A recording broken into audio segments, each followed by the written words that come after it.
علیکہ یا رسول اللہ وسلم علیکہ یا حبیب اللہ سرکار کی محفل کو گھر گھر میں سجائیں گے سرکار کی محفل کو گھر گھر میں سجائیں گے سرکار دو عالم کا سرکار دو عالم کا میلاد منائیں گے سرکار کی محفل کو گھر گھر میں سجائیں گے لوٹ آئے گا سورج بھی ٹوٹے گا کمر لوگو لوٹ آئے گا سورج بھی ٹوٹے گا کمر لوگو جب موج میں وہ آ کر جب موج میں وہ آ کر انگلی کو اٹھائیں گے سرکار کی محفل کو گھر گھر میں سجائیں گے سرکار دو عالم کا میلاد منائیں گے کیا فکر حلیمہ کو سرکار کے سونے کا کیا فکر حلیمہ کو سرکار کے سونے کا جبریل امی آ کر جبریل امی آ کر جھولا بھی جھلائیں گے سرکار کی محفل کو گھر گھر میں سجائیں گے کہہ دیں گے نکیروں سے آ جاؤ ادب کے ساتھ کہہ دیں گے نکیروں سے آ جاؤ ادب کے ساتھ سرکار نے آنا ہے سرکار نے آنا ہے ہم نعت سنائیں گے سرکار نے آنا ہے ہم نعت سنائیں گے میدان قیامت میں جن کا نہ کوئی ہوگا میدان قیامت میں جن کا نہ کوئی ہوگا لاجپال نبی ان کو لاجپال نبی ان کو کمری میں چھپائیں گے سرکار کی محفل کو گھر گھر میں سجائیں گے سرکار دو عالم کا سرکار دو عالم کا میلاد منائیں گے اب نعت رسول مقبول کے لیے ذیشان علی سے گزارش کروں گا آئیں حضور کی بارگاہ میں ہدیہ نعت پیش کریں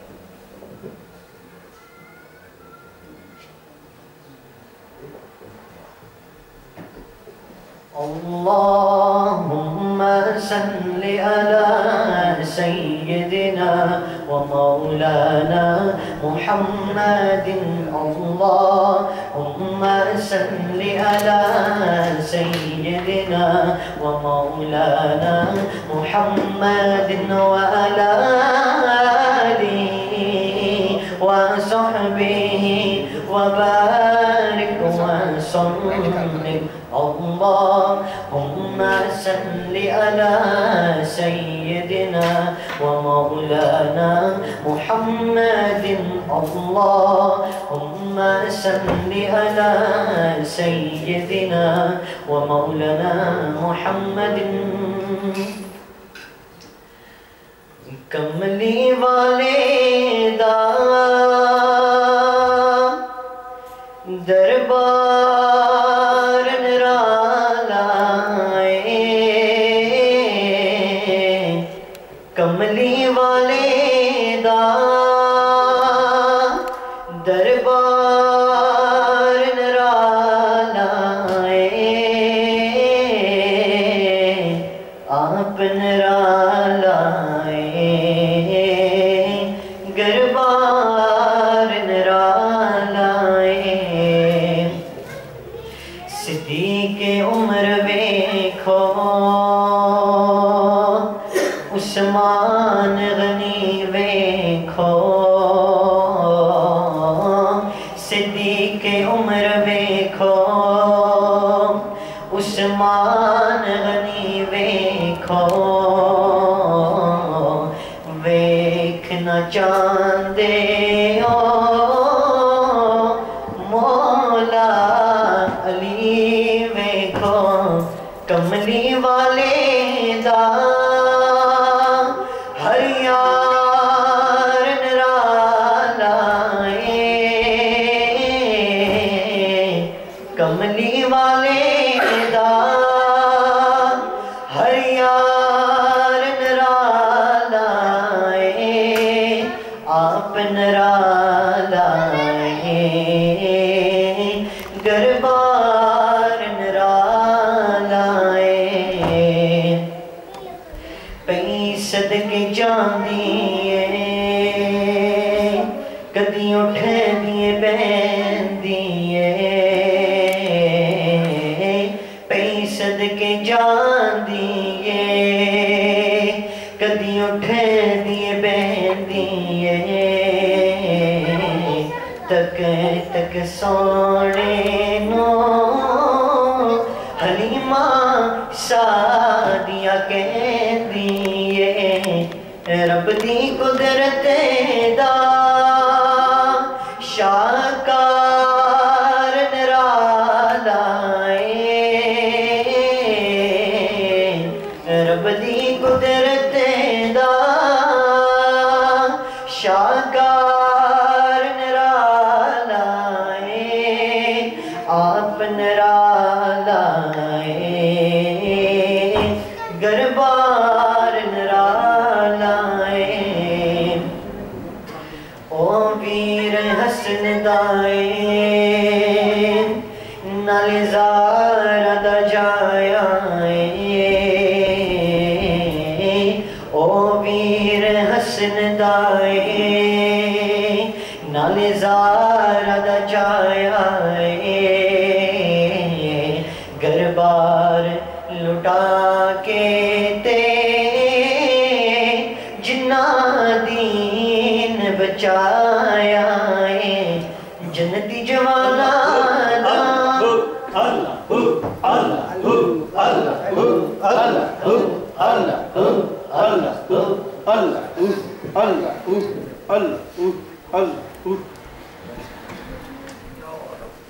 او ویر حسن دائے نالے زارہ دا جایا گربار لٹا کے تے جنہ دین بچایا جنتی جوانا دا سردار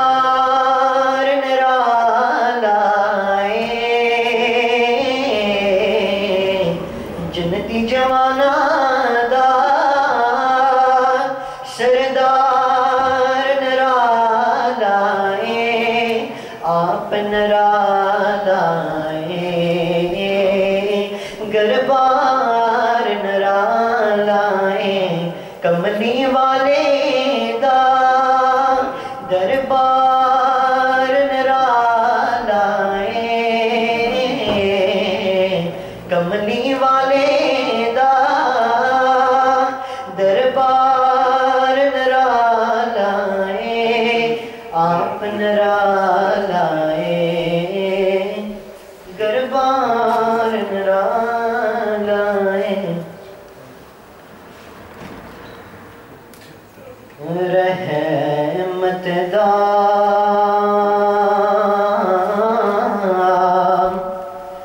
دریا الہی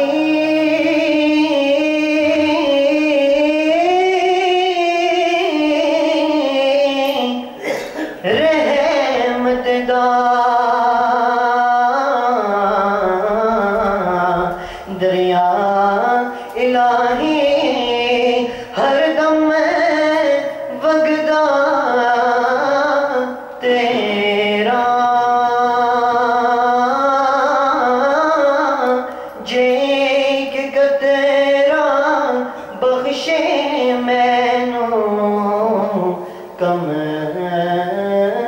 بن جاوے میرا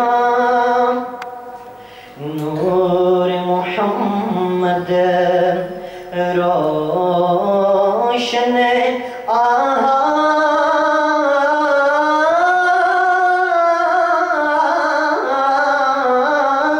نور محمد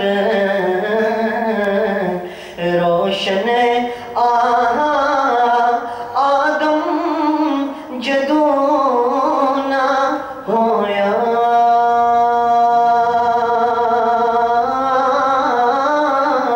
اول و آخر دوویں پاسے آپ ملک لویا. ماشاءاللہ جزاک اللہ. اب انتظار کی گھڑیاں ختم ہوئی، یہ سب تشریف لا چکے ہیں. اوپر والے حال میں بھی اگر جو ساتھی بیٹھے ہیں ان سے گزارش ہے کہ نیچے تشریف لے آئیں. ہمارے ساتھی ہیں حاجی عبدالعزیز صاحب، ان کی ہمشیرہ فوت ہو چکی ہیں. انہوں نے ان کے صالح صاحب کے لیے مسجد میں 20 پاؤنڈ دیے ہیں اور خصوصی ان کے صالح صاحب کے لیے خصوصی دعا کے لیے انہوں نے درخواست پیش کی ہے. حاجی عاشق صاحب ہمارے نائب صدر ہیں، ان کی ہمشیرہ 2 دن پہلے وفات پا گئی ہیں، ان کے لیے خصوصی دعا کی درخواست ہے. ایک اور میرے بھائی محمد تنویر صاحب، ان کے بھائی پاکستان صاحب میں وفات پا گئے، ان کے لیے بھی خصوصی دعا کے لیے درخواست ہے. جناب صداقت صاحب محلے سے تشریف لائے ہیں، ان کے ایک دوست ہیں، ان کے گھر کوئی پریشانی ہے، انہوں نے ان کے لیے خصوصی دعا کے لیے درخواست کی ہے اور انہوں نے مسجد میں لنگر میں 10 پاؤنڈ کی خدمت کی ہے. اور پیر صاحب سے گزارش ہے کہ ان احباب کے لیے خصوصی دعا کی درخواست ہے.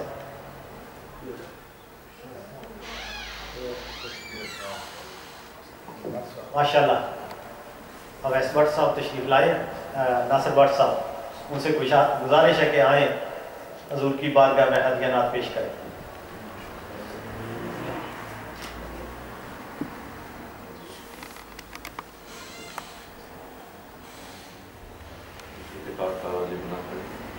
صلی اللہ علیہ یا رسول اللہ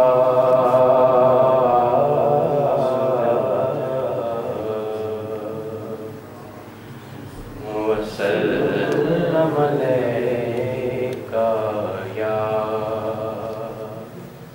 حبیب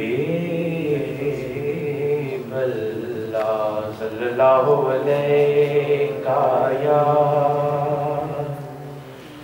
یا رسول اللہ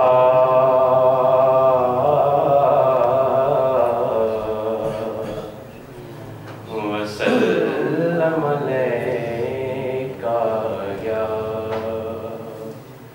حبیب اللہ.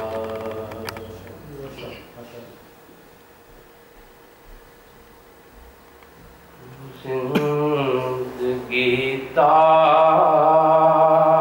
مزاوے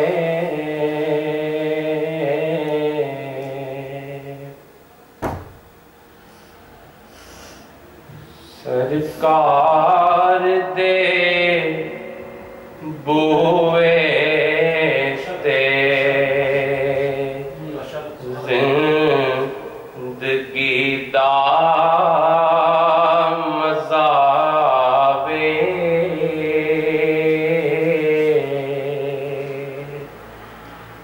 سرکار دے بوئے تے ایک بار بلا مولا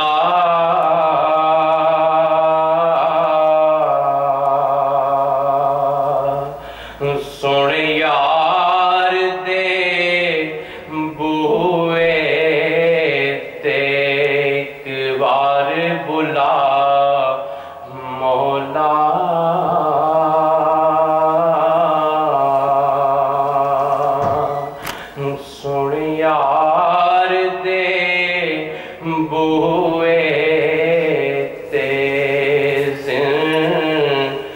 زندگی دا مزہ آوے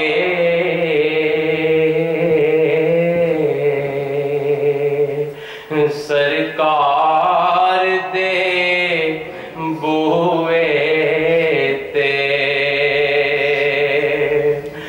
جنوں نسبت پاکاں دی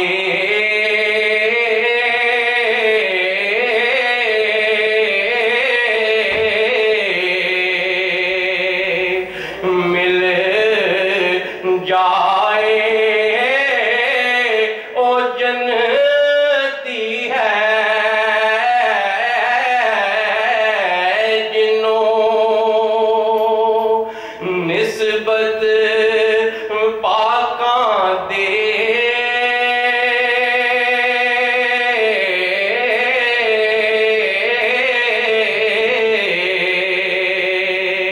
مل جائے او جنتی ہے پاویں کتا ہوئے بیٹھا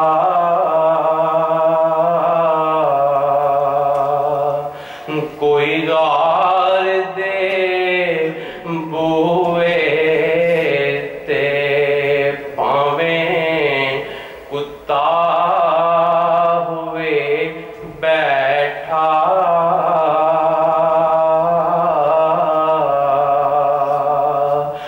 کوئی غار دے بوئے تے ایک بار بلا مولا سن یار دے بوئے تے اللہ نے فرمایا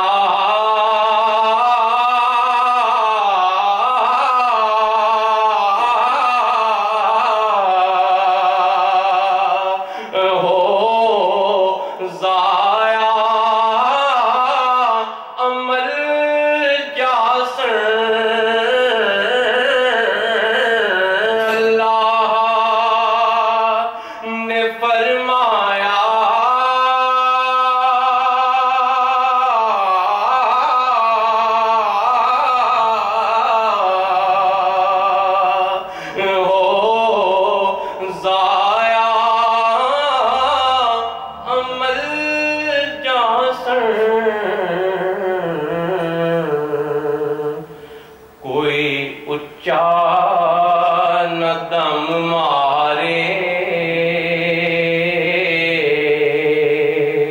میرے یار دے بوئے تے کوئی اچا نہ دم مارے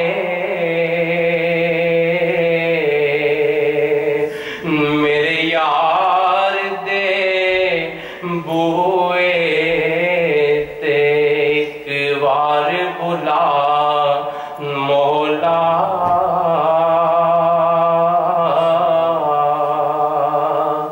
سن یار دے بوئے تے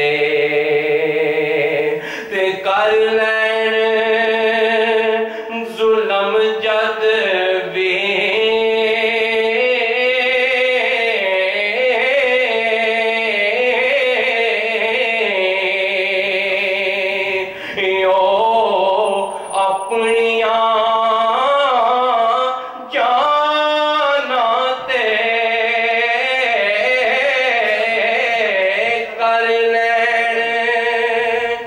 ظلم جد بھی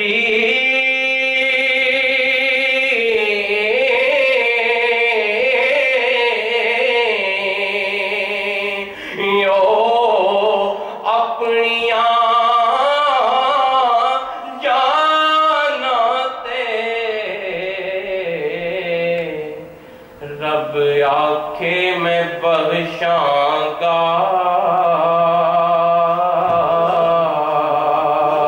آوے یا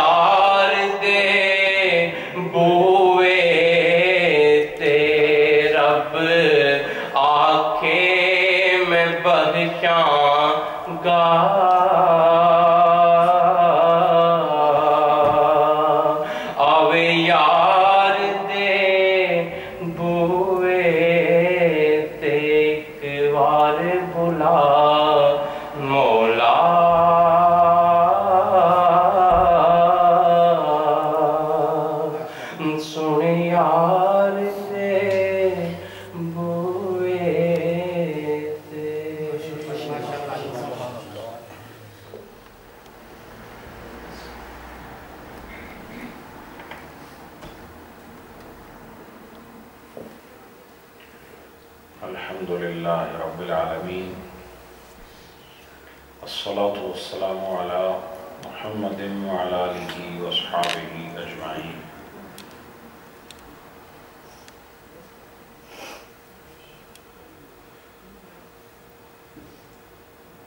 حاضرین محترم،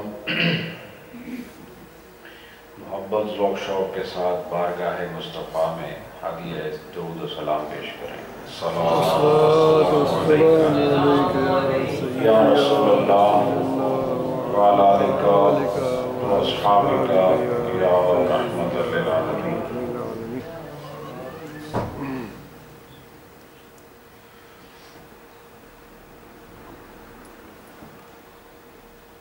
حاضرین، سیکھنا، سکھانا، پڑھنا، پڑھانا یہ مخصوص لوگوں کا حصہ ہے، ہر ایک کو حاصل نہیں، اور اخروی کامیابیوں کے راز انسان خود پہچاننے سے قاصر تھا۔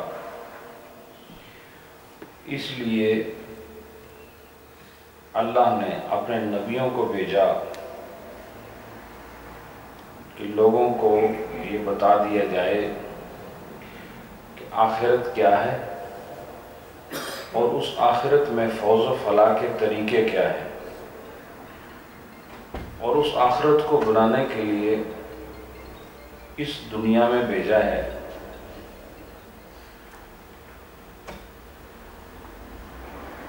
چونکہ آخرت کا تعلق غیب کے ساتھ ہے، اور آخرت کے امور میں سے آپ جتنے بیٹھے ہیں آپ کو کچھ پتہ نہیں وہاں کیا ہوگا یا کیا ہونے والا ہے، وہ ایک غیبی حقیقت ہے۔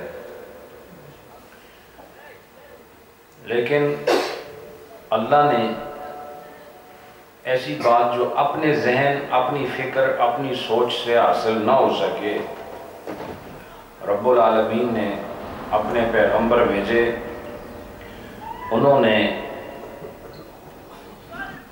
اللہ کے بتائے ہوئے علم سے غیب کی خبر کو جانا، اور غیب کی خبر کو جاننے کے بعد جو نہیں جانتے تھے ان کو بھی بتایا، اور انسان کو ان کی زندگی کا مقصد سمجھایا کہ انسان کس لیے روئے زمین پر موجود ہے۔ اس مقصد کے لیے سب سے کامل اور سب سے خوبصورت نصاب اور سب سے حسین کتاب اللہ نے قرآن پاک کی صورت میں اس امت کو عطا فرمائی۔ اس قرآن کی مزید تشریح کے لیے قرآن کا سہارا قرآن سے لیا۔ ایک آیت کو بعض اوقات سمجھنے کے لیے دوسری آیت میں غور کرنا پڑتا ہے، اور بعض اوقات مسلسل غور کرنے کے بعد بھی قرآن سمجھ نہیں آتا، اس کو سمجھانے کے لیے پھر رب العالمین نے اپنے محبوب کو علم دے کر ایسا اختیار دیا کہ کتاب میری ہے، کلام میرا ہے، اور اس کی تشریح تیری زبان سے ہوگی۔ اور ایسا ہی ہے کہ سب سے پہلے قرآن کی تفسیر قرآن سے کی جاتی ہے، اور پھر اگر قرآن سے قرآن کی تفسیر ممکن نہ ہو تو پھر حدیث مصطفیٰ صلی اللہ علیہ وآلہ وسلم کا سہارا لیا جاتا ہے۔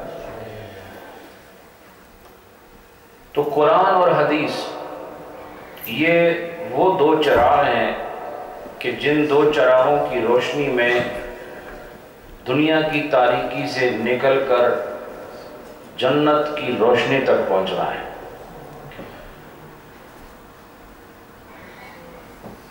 زندگی گزارنے کے لیے یاد رکھو شریعت ہے، اور زندگی کا مقصد سمجھنے کے لیے شریعت ہے، اور شریعت فائدہ دیتی نہیں جب تک ایمان مکمل نہ ہو۔ شریعت مومن کے لیے، شریعت طرز حیات ہے، شریعت زندگی گزارنے کے اصول ہیں، شریعت صبح و شام کے معمولات کو نبھانے کا طریقہ اور سلیقہ ہے، اور ایمان وہ طاقت ہے جو آپ کو اس طریقے کو اپنانے پر مجبور کرتا ہے۔ ایمان نظر نہیں آتا، یاد رکھو، ایمان نظر نہیں آتا، لیکن شریعت نظر آتی ہے۔ ایمان چھپا ہوا خزانہ ہے، اور شریعت ظاہری طور پر فیضان کی صورت کے طور پر ہر کس و ناقص سمجھتا ہے۔ مثلا کوئی مومن ہے تو یہ نظر نہیں آئے گا، لیکن نمازی ہے تو وہ نظر آئے گا۔ نماز شریعت ہے، اور اندر سے خدا کو ماننا یہ اندر کے جہان کی بات ہے۔ تو اندر اور باہر ان دو کیفیات کو ظاہر اور باطن کی خوبصورت نقش و نگار اور خوبصورت تخلیق کے مراحل سے گزار کر یہ بتا دیا کہ انسان تیرا ایک ظاہر ہے اور تیرا ایک باطن ہے۔ باطن ہمیشہ نور ایمان سے منور رکھو، اور ظاہر ہمیشہ نور شریعت سے منور رکھو۔ ظاہر میں شریعت ضروری ہے، اور شریعت کبھی آپ کے باطن کی بات نہیں کرے گی۔ شریعت آپ کے باطن کی بات نہیں کرے گی، شریعت ہمیشہ ظاہر پر فتویٰ دے گا۔ شریعت کس میں فتویٰ دے گا؟ آپ کو پتہ ہے نا کہ جب ایک انسان کافر بظاہر، اس کو جب جنگ میں شہید کیا گیا یا مارا گیا یا قتل کیا گیا، اللہ بہتر جانتا ہے، تو جب اس کو قتل کیا جا رہا تھا تو اس نے کلمہ پڑھ دیا۔ تو جب اس نے کلمہ پڑھا، اس صحابی نے پھر بھی شہید کر دیا یا قتل کر دیا یا ذبح کر دیا۔ میں لفظ اس لیے سارے استعمال کر رہا ہوں کہ وہ جو بھی ہے خدا جانتا ہے۔ تو نبی پاک صلی اللہ علیہ وآلہ وسلم کو جو خبر ہوئی، آپ نے ارشاد فرمایا کہ تم نے اس کو کیوں قتل کیا؟ اس نے کلمہ پڑھا۔ تو انہوں نے عرض کیا یا رسول اللہ صلی اللہ علیہ وسلم، وہ تو موت کے ڈر کی وجہ سے پڑھ رہا تھا۔ تو آپ نے فرمایا تمہیں اس کے دل کی کیا خبر ہے؟ تمہیں کیا خبر ہے؟ پتہ چلا ایمان یہ اندر کی دنیا ہے، اور شریعت وہ تھی جو اس نے کلمہ پڑھا تھا، ظاہر ہے۔ شریعت کیا کہتی ہے؟ کوئی کلمہ پڑھے تو آپ اس کو کلمہ پڑھنے کی وجہ سے مسلمان سمجھیں گے، اور اندر سے وہ کیا ہے یہ آپ نہیں جانتے۔ شریعت اندر سے بات نہیں کرتی کہ انسان اندر سے کیا ہے۔ تو اس لیے دوستو، شریعت کیا ہے؟ ظاہر ہے، ظاہر پر مؤثر ہے، اور ظاہر کے لیے ایک طریقہ اور ایک سلیقہ ہے۔ اس کے بغیر زندگی گزارنا حیوانیت ہے، اور اس کے ساتھ زندگی گزارنا عین ولایت ہے، جو شریعت کے ساتھ زندگی۔ اب شریعت کیا ہے؟ شریعت ایسی خوبصورت کہ کوئی چیز ایسی ہے نہیں جس کو قرآن یا حدیث نے چھوا نہ ہو۔ کھانا ہے، پینا ہے، لیٹنا ہے، جاگنا ہے، پہننا ہے، لباس ہو، خورد و نوش ہو، اور صبح و شام ہو، سفر ہو، قیام ہو، عبادت ہے، ریاضت ہے، صوم و صلاۃ ہے، تقوی ہے، یہ جو کچھ بھی ہے یہ شریعت کے دائرے کے اندر ہے۔ آپ ابھی بیٹھے ہیں تو بیٹھنے کے طریقے کتنے ہو سکتے ہیں یہ شریعت بتائے گی۔ بیٹھے ہو نا سارے، اور آپ دیکھ رہے ہیں تو دیکھنے کا بھی سلیقہ شریعت بتاتا ہے۔ آپ بات کر رہے ہیں، بات کا طریقہ شریعت بتائے گی،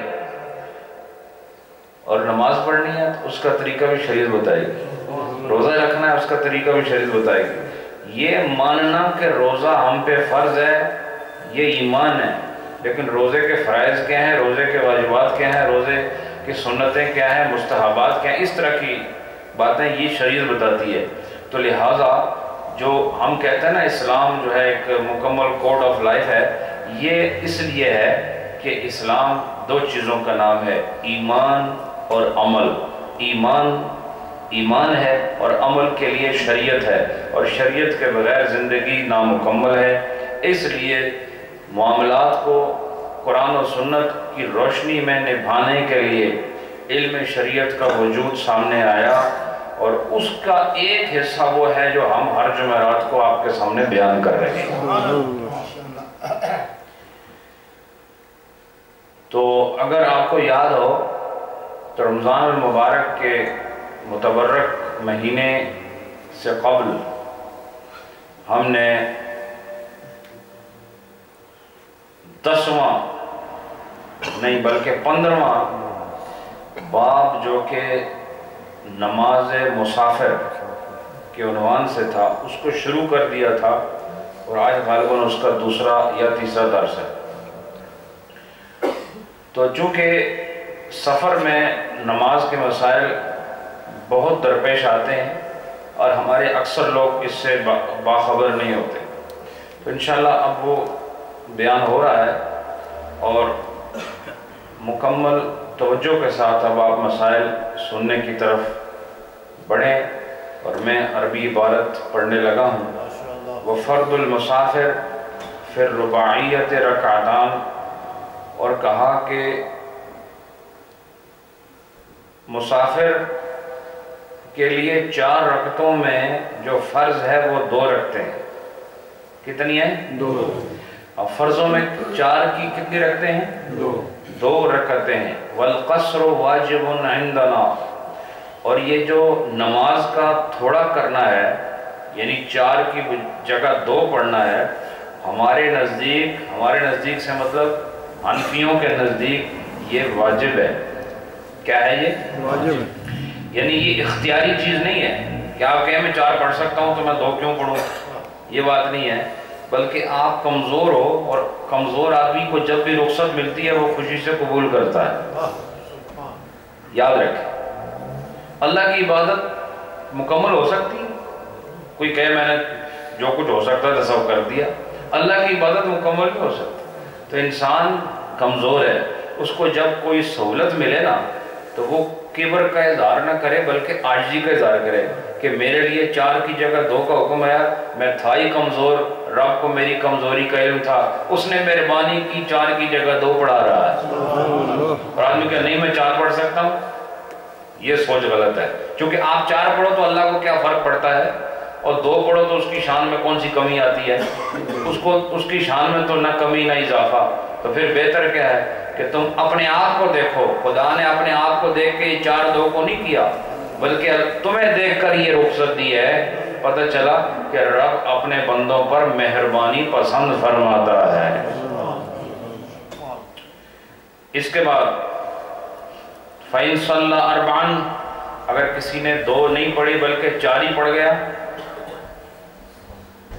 وَقَعَدَ فِي الثَّانِيَةِ، لیکن جب 4 پڑھی تو 2 کے بعد بیٹھا ضرور تھا، 2 رکعتیں پڑھنے کے بعد بیٹھا ضرور تھا، قدر التشہد، اتنی دیر بیٹھا جتنی دیر میں تشہد پڑھتے ہیں، یعنی اتحیات سے لے کر عبدہ و رسولہ تک، اگر اتنی دیر پڑھ کر بیٹھا رہا یعنی اتنا پڑھ لیا دوسری رکعت میں، اجزاءت ہو، تو پھر یہ نماز اس کے لیے کافی ہے۔ مطلب یہ کہ اب اس کو دوبارہ وہ نماز مکمل کر کے 2 نہیں پڑھنے، یہ جو اس نے 4 پڑھی ہے نا یہی اس کے قبول ہو جائیں گی، لیکن شرط اس میں یہ ہے کہ وہ دوسری رکعت میں بیٹھا ہو، اور دوسری رکعت میں بیٹھ کر تشہد کی مقدار تک ضرور بیٹھا ہو۔ اچھا اب سنیں، وَالْأُخْرَيَانِ نَافِلَةٌ، اور جو باقی 2 جو اس نے ایکسٹرا پڑھی ہیں وہ نفل میں شمار ہو جائیں گی۔ کس میں شمار ہوں گی؟ نفل میں۔ وَيُسِيرُ مُسِيًّا، لیکن وہ گناہگار بھی ہوگا۔ کیا ہوگا؟ گناہگار بھی ہوگا، لِتَأْخِيرِ السَّلَام، کیونکہ اس نے سلام کرنے میں تاخیر کی ہے۔ تاخیر اس لیے کی ہے کہ یہ سلام تھا 2 رکعتوں کے بعد، اور اب کتنی رکعتوں کے بعد ہو رہا ہے؟ تو یہ جو ڈیلے آیا نا 2 رکعتوں کی وجہ سے، اس کی وجہ سے یہ گناہگار ہو گیا، تو وہ اس کے 2 فرض بھی ہو گئے، 2 نفل بھی ہو گئے، تو گناہگار بھی ہو گیا۔ کمال کی بات ہے، سمجھ آئی؟ لیکن نماز بولو نا ہو گئی۔ وَإِن لَّمْ يَقْعُدْ فِي الثَّانِيَةِ، لیکن اگر وہ دوسری رکعت میں نہیں بیٹھا، 4 پڑھ رہا تھا لیکن دوسری میں نہیں بیٹھا اور تیسری کے لیے کھڑا ہو گیا، تو اب بطلت، یہ نماز باطل ہو گئی. اب اس کی یہ کسی حساب میں نہیں آتی، نہ نفل میں نہ کچھ، یہ ختم ہو گئی. اب وہ نئے سرے سے نماز پڑھے. ٹھیک ہے؟ چونکہ دوسری رکعت میں بیٹھنا اس کے لیے فرض تھا. کیوں فرض تھا؟ کہ وہ اس کی ہے ہی 2 رکعتیں تھیں، اور دوسری رکعت میں بیٹھنا اس کا قاعدہ اخیرہ تھا، اور قاعدہ اخیرہ فرض ہے. قاعدہ اخیرہ کیا ہے؟ فرض. وَقَضَا إِذَا تَرَكَ الْقِرَاءَةَ فِي الْأُولَيَيْنِ أَوْ فِي رَكْعَةٍ مِّنْهُمَا. اور اسی طرح اگر پہلی دونوں رکعتوں میں یا ایک رکعت میں بالکل قرات نہیں کی تب بھی تفسد صلاته عندنا، تو ہمارے نزدیک اس کی یہ نماز فاسد ہو جائے. القصر ثابت فی حق کل مسافر، اور یہ قصر جو ہے ہر طرح کے مسافر کے حق میں ثابت ہے، چاہے وہ کیسے ہی مسافر ہو. اب اس کی تشریح کرتے ہیں. سفر الطاعت والمعصیہ، چاہے وہ سفر اطاعت والا ہو یا وہ سفر معصیت والا ہو، وہ سفر ثواب والا ہو یا سفر گناہ والا ہو، تو ہر 2 صورتوں میں وہ قصر کرے گا. اس کا مطلب یہ کہ گناہگار کے لیے بھی نماز کی چھوٹ نہیں. بات سمجھے کہ نہیں؟ مثلا ایک آدمی چوری کرنے جا رہا ہے، کدھر؟ 3 دن کی مسافت پر، وہی جو اصول ہے ہمارے. اب یہ جو چوری کے لیے جا رہا ہے، تقریباً مثال کے طور پر وہ 60 میل جا رہا ہے. اب 60 میل پر تو مسافر ہو جائے گا نا، ہو جائے گا نا. وہ 60 میل جا رہا ہے، اس کو پتہ ہے وہاں چوری کرنی ہے میں نے، اور ہے وہ نمازی نہیں. تو اب یہ نہیں دیکھا جائے گا کہ یہ سفر اس کا اطاعت والا نہیں، بلکہ ہے کون سا سفر ہے؟ معصیت والا ہے. کون سا سفر ہے؟ تو اس کے حق میں بھی قصر ہی ہے. اور اگر کوئی عمرے کے لیے جا رہا ہے اس کے لیے بھی قصر ہے، یہ سفر اطاعت والا ہے. اور کوئی چوری کے لیے جا رہا ہے، یہ سفر معصیت والا ہے. لیکن ہے کیا؟ یہ سفر ہے نا. تو جب یہ سفر ہے تو چاہے معصیت کا ہو یا اطاعت کا، اس کو چھوٹ شریعت عطا کر رہی ہے. ٹھیک ہے؟ اس سے یہ بھی پتہ چلا اس مسئلے سے کہ گناہگار کو نا امید نہیں ہونا چاہیے. گناہگار کے لیے کوئی نہ کوئی رستے، اللہ تعالیٰ کی شفقتیں اور اللہ کی محبت اپنے بندوں سے اس قدر عظیم اور اس قدر بے مثال ہے کہ میرے پاس لفظ نہیں کہ میں ان کو بیان کر سکوں کہ کہاں سے نہ جانے. وہ تو حشر میں پتہ چلے گا کہ کتنے ایسے ذریعے ہوں گے، آپ کو پتہ بھی نہیں ہوگا. آپ کی بخشش کے سامان خدا نے خود تیار فرما رکھے. اس کے بعد وَقَذَرْ رَاكِبُ وَالْمَاشِي، اسی طرح چاہے وہ مسافر سواری پر ہو، وہ سوار ہو، یا ماشی کہتے ہیں پیدل چلنے والے کو، پیدل سفر کر رہا ہو. یا اب یہ نہیں کہہ سکتے چونکہ یہ گھوڑے پر جا رہا ہے تو یہ پوری پڑھے اور میں پیدل جا رہا ہوں تو میں آدھی پڑھوں گا. نہیں، جس کی مسافت اتنی ہے نا جو شریعت میں مذکور ہے، بس وہ مسافر ہے. چاہے وہ اب گھوڑے پر جائے، چاہے وہ خچر پہ جائے، چاہے وہ جہاز پہ جائے، چاہے وہ پیدل جائے. ٹھیک ہے؟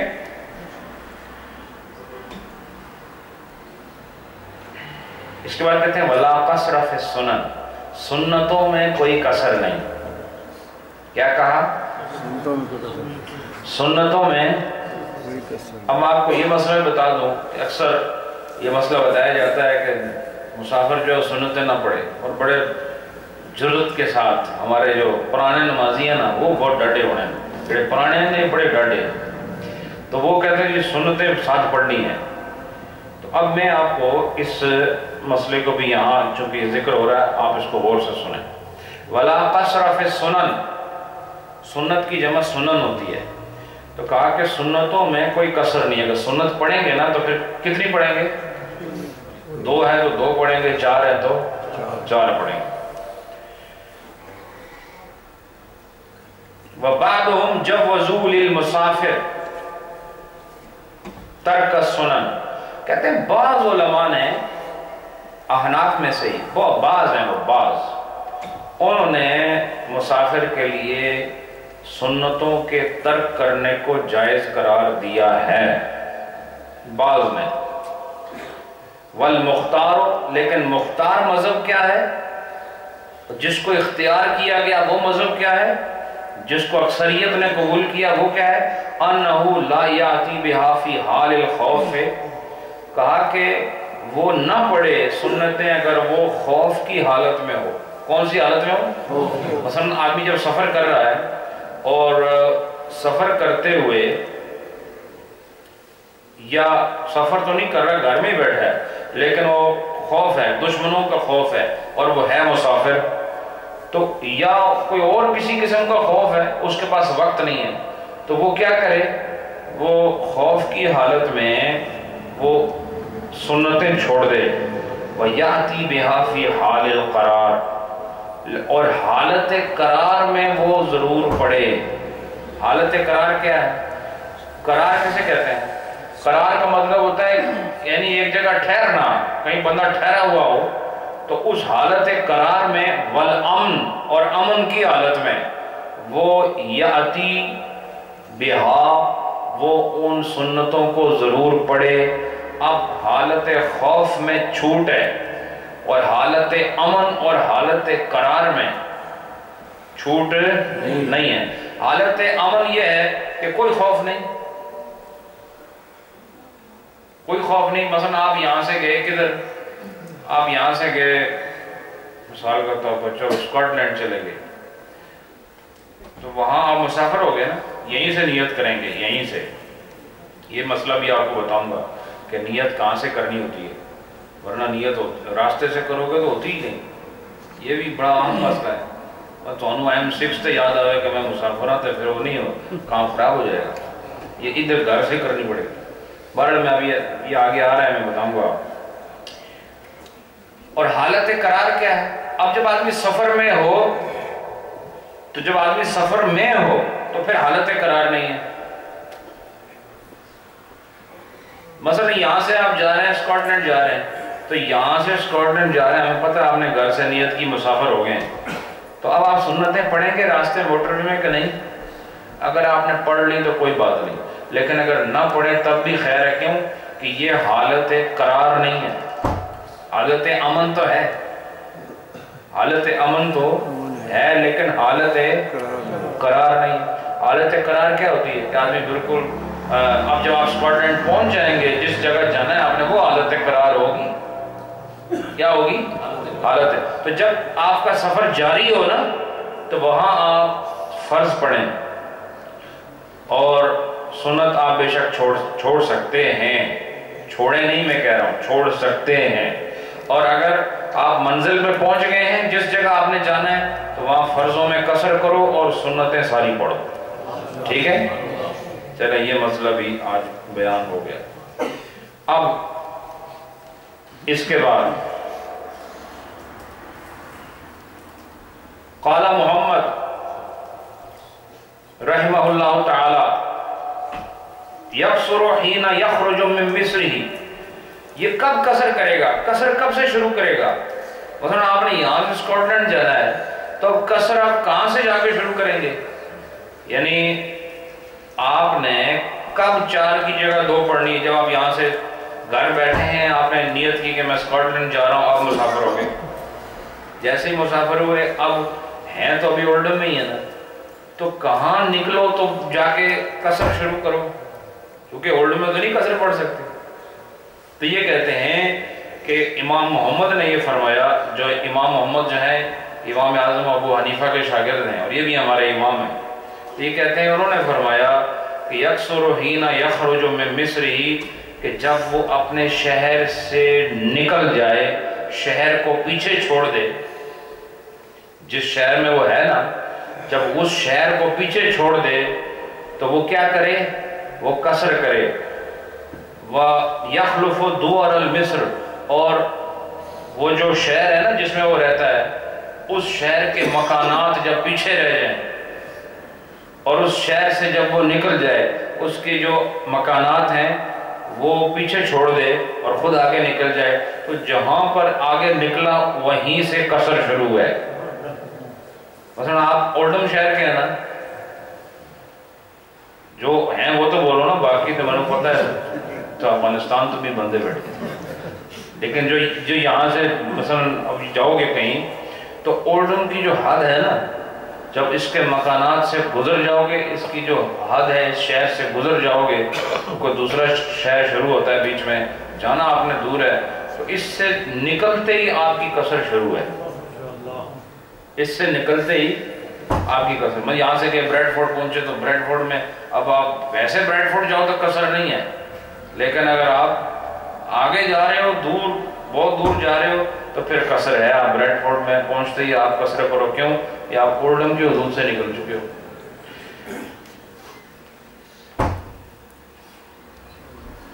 اور یہ کہتے ہیں وفی الغیاسیہ، یہ کتاب کا حوالہ دے رہے ہیں، والمختارو، کہ یہ جو ہم نے ابھی مسئلہ بتایا ہے شہر سے نکل جانے کا، اسی پر علیہ الفتویٰ، کہ یہی مختار قول ہے اور اسی پر علماء نے فتویٰ دیا ہے. الصحیح ہو، اور صحیح یہ ہے ما ذکر، جو کہ ذکر کیا گیا، انہو یعتبرو، کہ یہ کہ اعتبار کیا جائے گا. کس چیز کا اعتبار ہوگا؟ مجاوزت عمران المصر لا غیرہ، کہ اعتبار ہوگا کس چیز کا؟ کہ جب وہ شہر کی آبادی سے نکل جائے گا اس کا اعتبار ہوگا، کسی اور چیز کا نہیں. شہر کی آبادی سے جب نکل جائے گا اس آبادی کا اعتبار ہوگا. سفر نماز پڑھنے کے لیے، قصر کرنے کے لیے کس چیز کا اعتبار ہوگا؟ شہر کی آبادی کا. جب شہر کی آبادی سے نکل جائے گا، کسی اور چیز سے نہیں، شہر کی آبادی سے جیسے نکلے گا تو وہ وہاں سے کیا کرے گا؟ قصر شروع کرے گا. الا، مگر، اب مگر سے مسئلہ چینج ہونے والا ہے. مگر اذا کان سمت قریۃ، اگر وہاں پر کوئی ساتھ میں کوئی گاؤں بھی ہو، بالکل جڑا ہوا ساتھ گاؤں، چھوٹی موٹی آبادی ہو، او قری متصلۃ بالربد المصر، اور یا بہت ساری چھوٹے چھوٹے گاؤں ہوں جو اس شہر کی جو فصیل ہے نا، جو اس کا بارڈر ہے، اس کے ساتھ جڑے ہوئے ہوں. بہت سارے چھوٹے چھوٹے گاؤں اس شہر کے ساتھ جڑے ہوئے ہوں، تو پھر کیا کرنا ہے؟ فَحِينَئِذٍ تُعْتَبَرُ مُجَاوَزَةُ الْقُرَىٰ بِخِلَافِ الْقَرْيَةِ الَّتِي تَكُونُ مُتَّصِلَةٌ بِفِنَاءِ الْمِصْرِ. یہ کہتے ہیں پر پھر اس وقت وہ جو چھوٹے چھوٹے گاؤں ہیں نا، جو اس شہر کی فصیل کے ساتھ جڑے ہوئے ہیں، پھر ان سے آگے نکلنے کا اعتبار ہوگا. شہر تو آپ کا ختم ہو گیا ہے، لیکن وہ جو بالکل شہر کے ساتھ جڑے ہوئے چھوٹے چھوٹے گاؤں ہیں، وہ گاؤں جو اس کے ساتھ متصل ہیں، تو متصل ہونے کی وجہ سے اب صرف آبادی سے نکلنا کافی نہیں ہے، بلکہ ان چھوٹے چھوٹے جو قریے ہیں ان سے گزرنا بھی ضروری ہے قصر نماز پڑھنے کے لیے. سمجھ آئی کہ نہیں؟ لیکن یہ ادھر نہیں ہے. یہاں کوئی گاؤں نہیں ہوتا شہر کے ساتھ فوراً، یہاں سب الگ تھلگ ہوتا ہے، گاؤں بالکل الگ ہوتے ہیں، جس کو آپ کیا کہتے ہیں ادھر؟ کنٹری سائڈ یہی کہتے ہیں. اچھا، یہ ولیج، چلو آسان لفظ ہے. اچھا، اس کے بعد فرمایا بخلاف القریۃ التی تکون متصلۃ بفناء المصر، بخلاف اس گاؤں کے، لیکن وہ گاؤں جو فنائے مصر میں. فنائے مصر کیا ہوتا ہے؟ مصر کہتے ہیں شہر کو. مصر کسے کہتے ہیں عربی میں؟ شہر کو. اور فنا کہتے ہیں بالکل جو شہر کا حصہ نہ ہو، شہر سے بالکل دور ہو. اگر شہر ختم ہو گیا اور ختم ہونے کے بعد آگے جا کے بہت دور شہر کی فنا میں اگر کوئی گاؤں وغیرہ موجود ہے تو اس کا اعتبار نہیں ہوگا.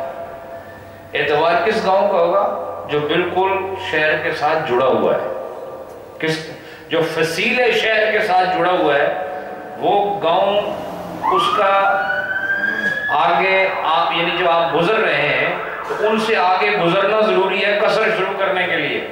لیکن اگر آپ ایک ایسے گاؤں سے گزر رہے ہیں جو شہر سے کافی آگے ہے، فنائے شہر میں ہے، اس کا اعتبار نہیں ہوگا. پھر اعتبار کس کا ہوگا؟ پچھلی آبادی کا. لیکن اگر پچھلی آبادی کے ساتھ گاؤں ہے، شہر ہے، تو ان گاؤں سے بھی نکلنا ضروری ہے. بہرحال اس کے بعد پھر فرمایا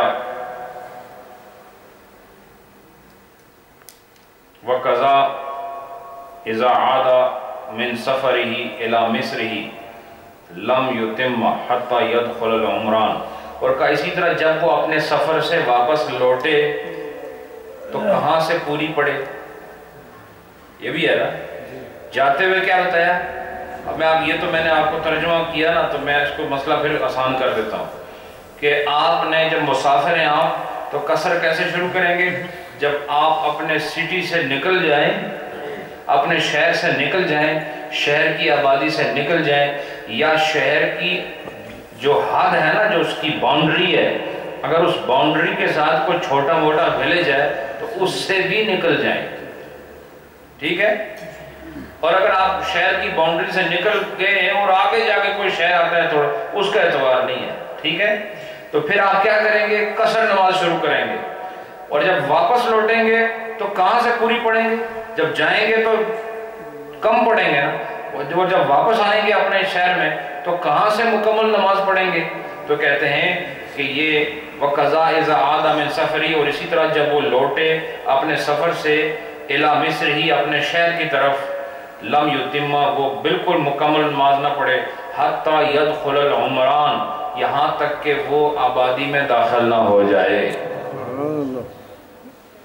یعنی آپ کے شہر کی جیسی آبادی شروع ہوگی نا، وہاں شروع ہوتے ہی پھر مکمل پڑھنی ہے۔ اگر آبادی شروع نہیں ہوئی آپ کے شہر کی تو اس سے پہلے کیا پڑھنا ہے؟ قصر پڑھنا ہے۔ اچھا پھر یہ کہتے ہیں وَلَا يُصِيرُ مُسَافِرًا بِالنِّيَّةِ، اور صرف نیت سے آدمی مسافر نہیں بنتا۔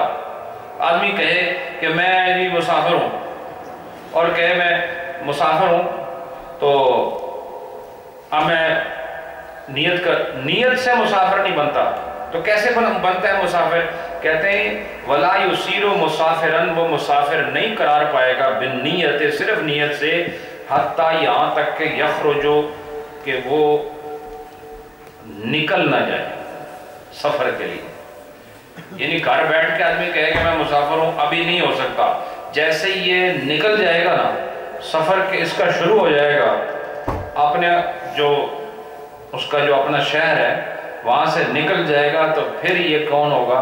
مسافر ہوگا، صرف نیت سے مسافر نہیں ہوگا۔ وَيُصِيرُ مُقِيمًا بِمُجَرَّدِ النِّيَّةِ، اور اگر وہ جہاں جا رہا ہے وہ سفر اس کا مکمل نہ ہوا تو صرف نیت سے ہی وہ مقیم ہو جائے گا۔ تو مقیم ہونے کے لیے نیت کافی ہے، لیکن مسافر ہونے کے لیے صرف نیت کافی نہیں، اس کے لیے نکلنا بھی ضروری ہے۔ سمجھ آئی کہ نہیں؟ نکلنا ضروری ہے کس کے لیے؟ مسافر کے لیے، مسافر ہونے کے واسطے۔ صرف نیت سے بات نہیں بنے گی، لیکن جو مسافر سے مقیم بننا چاہتا ہے وہ صرف نیت کرے تب بھی مقیم ہو جائے گا۔ جہاں پر ہے وہی نیت کرے، قیام اگر اس کا 15 دن کا ہے تو وہ فوراً کیا ہو جائے گا؟ مقیم ہو جائے گا۔ پھر فرمایا ثم المعتبرۃ المجاوزۃ من جانب الذی خرج منہ، پھر یہ کہتے ہیں کہ وہ جس مثلا شہر میں جا رہا ہے، مثلا آپ یہ مثال کے اگر مانچسٹر میں رہتا ہے کوئی، تو مانچسٹر کوئی 5 10 15 20 گلیوں کا نام تو نہیں، تو بہت بڑا شہر ہے، یا کوئی لندن میں ہے اور وہ جا رہا ہے، تو وہ کہاں سے جا کے وہ سفر کی نماز شروع کرے گا؟ تو وہ کہتے ہیں کہ ثم المعتبرۃ المجاوزۃ من الجانب الذی خرج منہ، کہتے ہیں اس جانب سے، جس جانب سے وہ نکلا ہے نا، مثلا یہاں سے جا رہا ہوں تو اس جانب سے جاتے ہوئے جس رخ پر وہ جا رہا ہے، اس رخ پر جب آبادی ختم ہو جائے گا، جس ڈائریکشن میں وہ جا رہا ہے، یا اس رخ پر جب آبادی ختم ہو اس شہر کی، تو وہاں سے پھر وہ مسافر بنے گا۔ اور حتی لو جاوز عمران المصر کسرا، یہاں تک کہ وہ اس جانب جاتے ہوئے، جس طرف اس کا منہ ہے وہاں سے جاتے ہوئے جب وہ آبادی سے نکل گیا تو پھر کیا ہوگا؟ اس کی قصر نماز شروع ہو جائے گی۔ وَإِن كَانَ بِحِذَائِهِ مِن جانب آخر ابنیہ، چاہے اس کے دائیں بائیں اور مقام بے شک بہت سارے ہوں، لیکن جس جانب میں جا رہا ہے وہاں آبادی ختم ہو جائے، دائیں بائیں اگر کوئی آبادی دور دور تک آ رہی ہے تو پھر وہاں بے شک مکان ہو، آبادی ہو، یہ پھر بھی مسافر بن جائے گا، لیکن جس سمت میں جا رہا ہے اس میں آبادی کا ختم ہونا ضروری ہے۔ باقی تو شہر چونکہ سائڈوں سے بڑا ہو سکتا ہے، تو یہ تو چلتے چلتے ہو سکتا ہے 2 گھنٹے گزر جائیں سفر میں اور اس کی اس شہر سے خروج ممکن نہ ہو، لیکن جس سمت میں جا رہا ہے اس سمت میں جیسے اس شہر کی آبادی ختم ہوگی تو وہاں سے یہ کیا کرے گا؟ یہ قصر نماز شروع کرے گا۔ وَإِن كَانَ فِي الْجَانِبِ الَّذِي خَرَجَ مِنْهُ، اور اگر یہ جس جانب سے یہ آ رہا ہے، جس جانب سے یہ آ رہا ہے وہاں پر کوئی محلہ ہے منفصلۃ عن المصر، جو کہ اس شہر سے اب جدا ہو چکا ہے، کوئی محلہ ہے جو اس شہر سے اب جدا ہو چکا ہے، تو کیا یہ وہ محلہ بھی کاؤنٹ ہوگا اس کے سفر کی نماز کے لیے یا نہیں؟ یہ مسئلہ وہ کہتے ہیں وَفِي الْقَدِيمِ كَانَتْ مُتَّصِلَةٌ بِالْمِصْرِ، لیکن پہلے زمانوں میں وہ محلہ اس شہر کے ساتھ ملا ہوا تھا، اب یہ محلہ اس شہر سے الگ ہو چکا ہے۔ لا يقصر الصلاة حتى يجاوز تلك المحلہ، کہتے ہیں کہ یہ اس وقت تک قصر کی نماز نہیں پڑھے گا جب تک کہ اس محلے سے آگے نہیں گزر جاتا۔ وہ محلہ بے شک اب کٹ چکا ہے اس شہر سے، لیکن کسی دور میں وہ اسی شہر کا حصہ تھا، لہٰذا یہ اس کو اسی میں شمار کیا جائے گا، اور یہ قصر نماز نہیں پڑھے گا بلکہ پوری پڑھے گا جب تک کہ اس محلے سے آگے نہ گزر جائے۔ بہرحال میں اس کو یہیں تک رکھتا ہوں۔ یہ جو باتیں میں ابھی آپ کے سامنے پیش کر رہا ہوں نا، یہ تو وہ اصول ہیں جن کی بنیاد پر قصر نماز شروع کرنے کا آپ کو طریقہ پتہ چلتا ہے، لیکن اب یہ بات نہیں ہے۔ یہ تو میں اس لیے بتا رہا ہوں تاکہ آپ کو معلوم ہو جائے کہ اہل علم نے کس طریقے سے سفر کی نماز شروع کرنے کے قواعد بیان کیے۔ اور اب کیا ہے، اب تو ہر چیز معلوم ہے، باؤنڈریز معلوم ہیں، نقشے بن چکے ہیں، ٹیلی فون میں اندر نقشے موجود ہیں، آپ کو پتہ ہوتا ہے کون سا شہر کہاں ختم ہو رہا ہے، آگے کون سا شروع ہونے والا ہے۔ تو جیسے آپ اپنے شہر سے نکل جاتے ہیں، اپنے شہر کی آبادیوں سے نکل جاتے ہیں، تو آپ کی قصر نماز شروع ہو جاتی ہے، آپ کی قصر نماز شروع ہو جاتی ہے۔ لیکن جس دور میں یہ سہولتیں نہیں تھیں اس وقت یہی اصول کام کرتے تھے اور لوگ اپنے طریقوں کے مطابق اعمال کی بجاوری کرتے تھے۔ بہرحال یہ سفر کے جو مسائل ہیں مشکل نہیں ہیں، یہ صرف ایک اصول تھا جو آپ کو بتا دیا۔ اللہ آپ سب کو بہت ساری برکتیں، عظمتیں نصیب فرمائے، اور آپ ذوق شوق کے ساتھ اس محفل میں آیا کریں اور وقت پر آیا کریں۔ اللہ آپ سب کو بہتری کی توفیق نصیب فرمائے۔ بسم اللہ الرحمن الرحیم، بسم اللہ الرحمن الرحیم، اللہم صلی علی سیدنا و مولانا محمد وعلی آل سیدنا و مولانا محمد وبارک وسلم، اللہم صلی علی سیدنا و مولانا محمد وعلی آل سیدنا و مولانا محمد وبارک وسلم، اللہم صلی علی سیدنا و مولانا محمد وعلی آل سیدنا و مولانا محمد وبارک وسلم۔ بسم اللہ الرحمن الرحیم، الحمدللہ رب العالمین، الرحمن الرحیم، مالک یوم الدین، ایاک نعبد و ایاک نستعین، اہدنا الصراط المستقیم، صراط الذین انعمت علیہم غیر المغضوب علیہم ولا الضالین۔ الحمدللہ رب العالمین، الرحمن الرحیم، مالک یوم الدین، ایاک نعبد و ایاک نستعین، اہدنا الصراط المستقیم، صراط الذین انعمت علیہم غیر المغضوب علیہم ولا الضالین۔ بسم اللہ الرحمن ألم نشرح لك صدرك ووضعنا عنك وزرك الذي ينقض ظهرك ورفعنا لك ذكرك فإن مع العسر يسرا إن مع العسر يسرا فإذا فرغت فانصب وإلى ربك فارغب ألم نشرح لك صدرك ووضعنا عنك وزرك الذي ينقض ظهرك ورفعنا لك ذكرك فإن مع العسر يسرا إن مع العسر يسرا فإذا فرغت فانصب وإلى ربك فارغب ألم نشرح لك صدرك ووضعنا عنك وزرك الذي ينقض ظهرك ورفعنا لك ذكرك فإن مع العسر يسرا إن مع العسر يسرا فإذا فرغت فانصب وإلى ربك فارغب بسم الله الرحمن الرحيم قل هو الله أحد الله الصمد لم يلد ولم يولد ولم يكن له كفوا أحد قل هو الله أحد الله الصمد لم يلد ولم يولد ولم يكن له كفوا أحد قل هو الله أحد الله الصمد لم يلد ولم يولد ولم يكن له كفوا أحد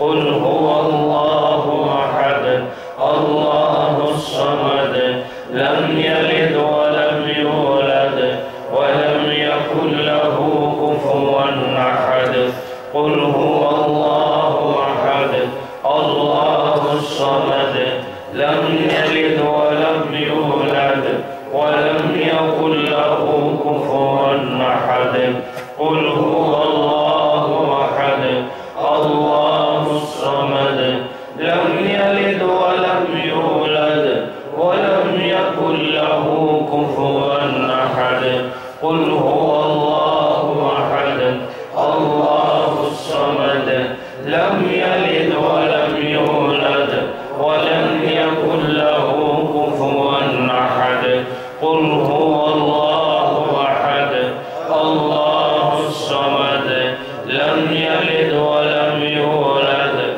ولم يكن له كفوا أحد قل هو الله أحد الله الصمد لم يلد ولم يولد ولم يكن له كفوا أحد قل هو الله أحد الله الصمد لم يلد ولم يولد ولم يكن له كفوا أحد قل هو الله أحد الله الصمد لم يلد ولم يولد ولم يكن له كفوا أحد قل هو الله أحد الله الصمد لم يلد ولم يولد ولم يكن له كفوا أحد قل هو الله أحد الله الصمد لم يلد ولم يولد ولم يكن له كفوا أحد قل هو الله أحد الله الصمد لم يلد ولم يولد ولم يكن له كفوا أحد قل هو الله أحد الله الصمد لم يلد ولم يولد ولم يكن له كفوا أحد قل هو الله أحد الله الصمد لم يلد ولم يولد ولم يكن له كفوا أحد قل هو الله أحد الله الصمد لم يلد ولم يولد ولم يكن له كفوا أحد بسم الله الرحمن الرحيم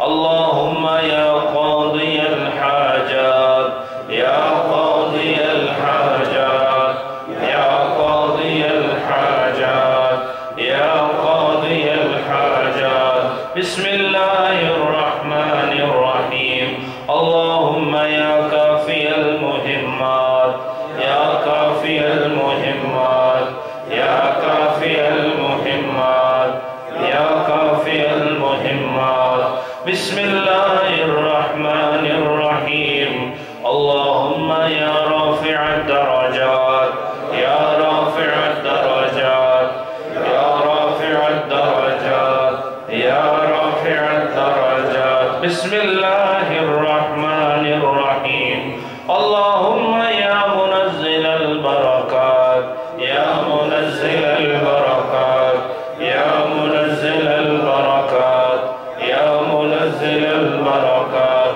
بسم الله الرحمن الرحيم اللهم يا مجيب الدعوات يا مجيب الدعوات يا مجيب الدعوات يا مجيب الدعوات بسم الله الرحمن الرحيم اللهم يا حل المشكلات يا حل المشكلات يا حل المشكلات يا حل المشكلات بسم الله الرحمن الرحيم اللهم يا دافع البليات يا دافع البليات يا دافع البليات يا دافع البليات بسم الله الرحمن الرحيم اللهم يا شافي الأمراض يا شافي الأمراض يا شافي الأمراض يا شافي الأمراض بسم الله الرحمن الرحيم اللهم يا مسبب الأسباب يا مسبب الأسباب يا مسبب الأسباب يا مسبب الأسباب بسم الله الرحمن الرحيم اللهم يا مفتح الأبواب يا مفتح الأبواب يا مفتح الأبواب يا مفتح الأبواب بسم الله الرحمن الرحيم اللهم يا دليل المتحيرين يا دليل المتحيرين يا دليل المتحيرين يا دليل المتحيرين بسم الله الرحمن الرحيم اللهم يا غياث المستغيثين أغثنا يا غياث المستغيثين أغثنا يا غياث المستغيثين أغثنا يا غياث المستغيثين أغثنا بسم الله الرحمن الرحيم اللهم يا أرحم الراحمين يا أرحم الراحمين يا أرحم الراحمين يا أرحم الراحمين بسم الله الرحمن الرحيم اللهم آمين آمين آمين آمين بسم الله الرحمن الرحيم اللهم صل على سيدنا ومولانا محمد وعلى آل سيدنا ومولانا محمد وبارك وسلم اللهم صل على سيدنا ومولانا محمد وعلى آل سيدنا ومولانا محمد وبارك وسلم وصل عليه